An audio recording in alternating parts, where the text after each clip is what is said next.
মা, মা, আর মারবেন না মা। মা লাগছে মা। লাগছে মা, মারবেন না মা। আজকের গল্প টুনির কান্না। আরে মিনু দিদি, তোমার বৌমা কিন্তু সত্যি অনেক সুন্দরী। এ বনে এমন সুন্দরী মেয়ে আর দুটো নেই। আর কি সুন্দর করে কথা বলে। ছেলের জন্য ভালোই বৌমা পেয়েছো গো। তা ভালো থেকো গো, তা ভালো থেকো মেয়ে। সুখে শান্তিতে সংসার করো। চলি তবে। এই বলে সুখী পায়রা চলে যায়। টোনা, বৌমাকে নিয়ে ঘরে যা বাবা, মেয়েটা অনেক ক্লান্ত। টোনা আর টুনি ঘরে যেতেই পারুল বলে, মা, তোমার বৌমার তো সবাই অনেক সুনাম করে গেল। যে না তার রূপ, তার আবার কত প্রশংসা, যত সব। আমার এসব একদম ভালো লাগে না মা। আরে এত রাগ করছিস কেন?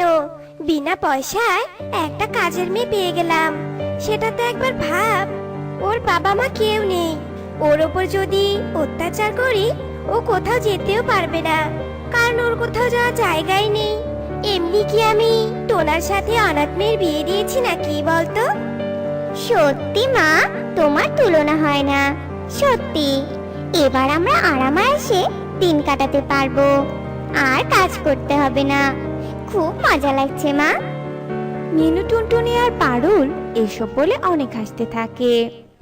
টুনি, টুনি, মা, ও মা, এ কি সবাই কোথায় গেল? আমি কাজে যাব, আমার খাবার কোথায়? আমি কি না খেয়ে কাজে যাব নাকি? বাবারে, সেটা কি আর তোর বউয়ের মনে আছে নাকি? তোর বউকে তো বলে বলে কাজ করিয়ে নিতে হয়। সকাল থেকে আমি রান্না করছি, তোর বউ কি ওকে খাবারটাও বেড়ে দিতে পারে না? আচ্ছা দাঁড়াও মা, আমি টুনিকে ডাকছি। না না, তোকে ডাকতে হবে না, আমি খাবার আনছি বাবা।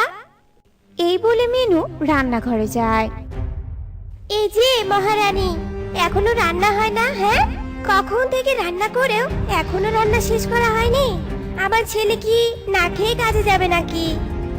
মা, আমি খাবারটা বেড়ে রেখেছি, আর আমার সব রান্না শেষ। আমি খাবারটা আপনার ছেলেকে দিয়ে আসছি। থাক থাক, তোমার আর খাবার নিয়ে যেতে হবে না, আমি খাবার নিয়ে যাচ্ছি। তুমি বাসনগুলো মেজে ফেলো তো।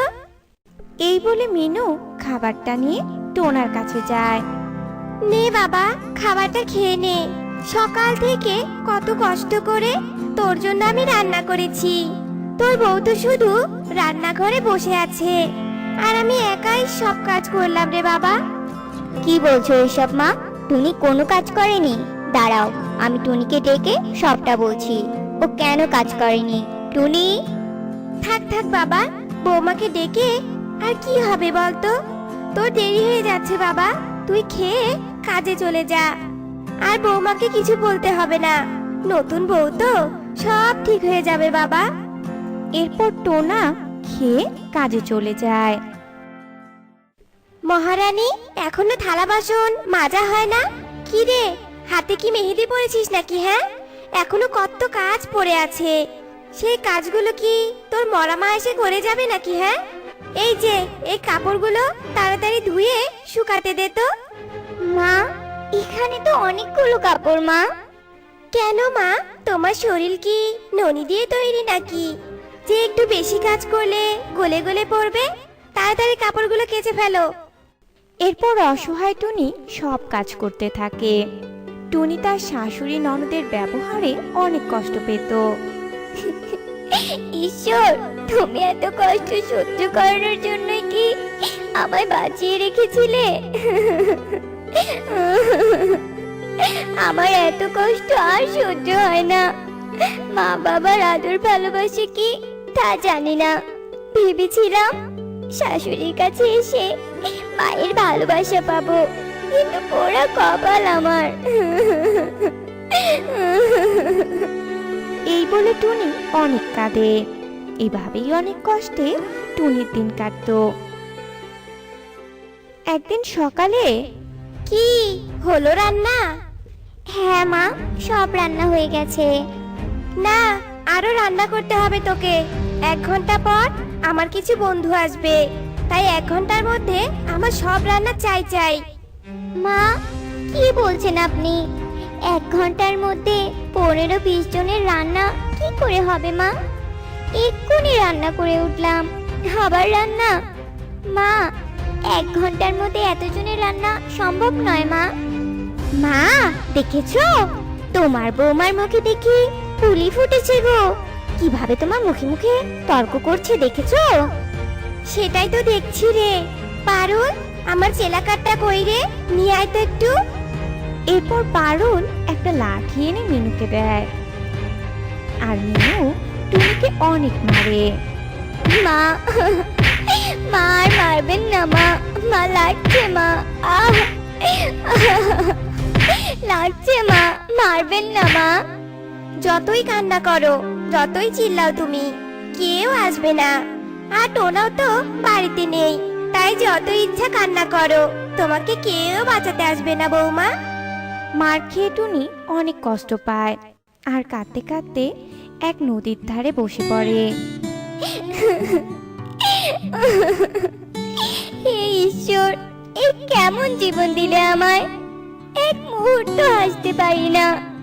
সব সময় শাশুড়ি মা আমায় কষ্ট দিয়ে শুধু চোখের জল ঝরায়। এত কষ্ট আমার আর সহ্য হয় না। তুমি আমায় তুলে নাও ঈশ্বর, আমি আর বাঁচতে চাই না।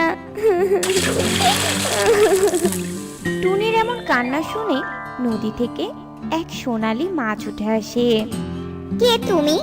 এভাবে এখানে বসে কেন কাঁদছো? এত সুন্দর চেহারা যার, তার চোখে কেন এত জল? আমি হলাম মাছের রানী, জাদুই সোনালী মাছ। আমায় তুমি সবটা বলতে পারো। কি হয়েছে তোমার? কেন এত কান্না তোমার? এরপর টুনি সবটা সোনালী মাছকে খুলে বলে। সব শুনে মাছ বলে, সবই তো বুঝলাম, তুমি বাড়ি ফিরে যাও। এখন থেকে তোমায় যে কাঁদাবে, তোমার চোখের জলে সে ভেসে যাবে, এই আমার আশীর্বাদ। এরপর টুনি বাড়ি ফিরে যায়। এই যে মহারানী, বলি এই সন্ধ্যাতে কোথায় যাওয়া হয়েছিল শুনি? আসলে মা, মনটা খারাপ ছিল, তাই নদীর ধারে গিয়েছিলাম। হায় হায় হায় রে, ঘরের বউ এই সন্ধ্যাবেলায় তুলসী তলায় প্রদীপ না দিয়ে নদীর ধারে ঘুরঘুর করা হচ্ছিল। বলি, কার সাথে মুখ পোড়াতে গিয়েছিলি তুই? মা, একদম আমায় বাজে কথা বলবেন না। আমার চোখের জল এলে কিন্তু আপনাদেরই ক্ষতি হবে, তাই আমায় কাঁদাবেন না মা। আমার চোখের জল যেন মাটিতে না পড়ে মা, আপনি আমাকে কাঁদাবেন না। আমার মুখের উপর কথা? তোর এত বড় সাহস! পারুল, আমার চেলাকাটটা নিয়ে আয় তো মা। এরপর মিনু লাঠি নিয়ে যেই না মারতে ধরে, তখনই টুনির এক ফোঁটা চোখের জল মাটিতে পড়তেই হঠাৎই জলের স্রোত বয়ে যায়, আর মিনু আর পারুল জলে হাবুডুবু খেতে থাকে। ওরে বাবা রে, জল কোথা থেকে আসছে? আমরা তো জলে ডুবে যাচ্ছি। এটা কি বন্যা হচ্ছে নাকি? হাই, এটা কি হচ্ছে? মা, দিদি, তোমরা জলে ডুবে যাচ্ছ কি করে? আর তো কোথাও জল নেই, শুধু তোমাদের ওখানেই এত জল। এটা কি করে সম্ভব?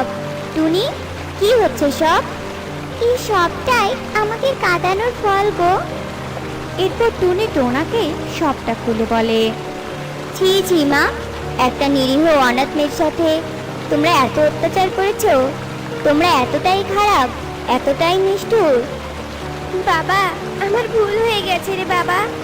বৌমা, আমি তোমার পায়ে ধরি মা, আমার ভুল হয়ে গেছে, আমাদের বাঁচাও মা, বাঁচাও। মা, আপনি আমার গুরুজন, এইভাবে বলবেন না। আমি আপনাদের ক্ষমা করে দিলাম মা। টুনি এই বলতেই জল উধাও হয়ে যায়, আর মিনু আর পারুল স্বাভাবিক হয়। আর এরপর তারা সুখে শান্তিতে দিন কাটাতে শুরু করে।